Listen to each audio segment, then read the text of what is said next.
It wasn't supposed to go like this. We were supposed to lose. The Dominion had made sure of that. They planned everything down to the last detail. There was no hope. There was no chance.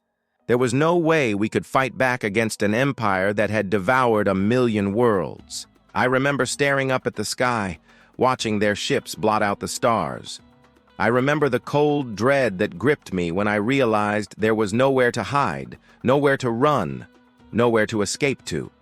They had cut off all our escape routes. There was only one way this ended. I also remember the scientist. He was hunched over his console, eyes blazing, fingers flying. He was building our last hope, a device that would encode our history, our culture, our very souls into a single transmission. It was crazy, desperate, and beautiful. When the Dominion ships arrived, he activated the machine. It let out a pulse of energy, a single pure tone that sliced through the night. I knew it wouldn't work. I watched as the Dominion ships closed in, weapons primed, ready to rip apart our world. But just before the end, as the weapons fired, I heard something. It was faint, almost drowned out by the explosions, but I distinctly heard a second note join the first. It was tentative, uncertain, but it was there. Then another ship arrived, and with it, another note, and another until our small fleet of refugee ships became a chorus. Each of us singing our own song, playing our own melody, weaving our own story into the void. The notes clashed at first, discordant, dissonant, chaotic. But as the transmission reached out into space, something happened. The cacophony coalesced into harmony. Our individual songs wove together into a single, glorious tapestry. It echoed across the void, carrying our hopes, our dreams, our fears, and our anger. It reached the Dominion ships, and that's when the miracle happened.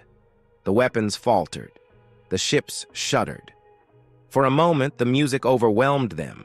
They didn't know what it was, this sudden discord in the harmony of the void, this alien intrusion into their cold, dead world.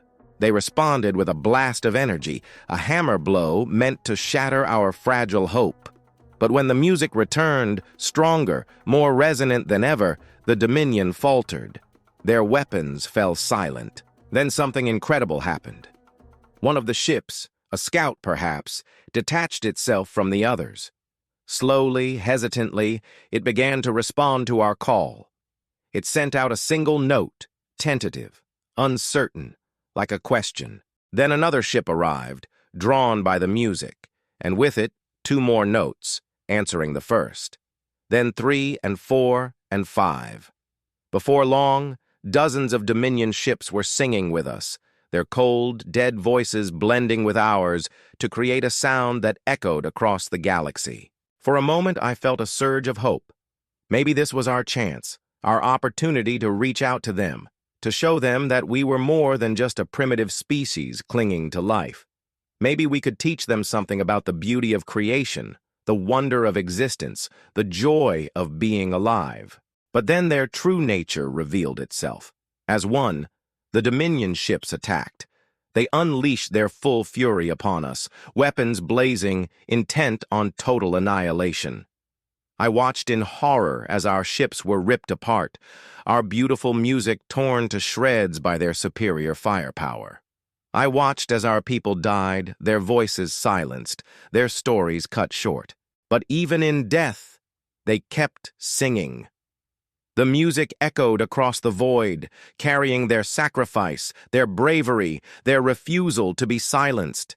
It became a battle cry, a hymn of defiance, a requiem for the dead. As the last of our ships fell, I knew we had lost. But as the Dominion closed in, weapons raised, ready to deliver the final blow, I heard a single note ring out, clear and strong, defiant and proud. It was the last sound I ever heard. And it was beautiful. The machines thought they could erase humanity. Instead, we taught them harmony. We proved that memory is music, and music cannot die. So I ask you, if your voice was the last sound the universe would ever hear, what song would you choose to leave behind?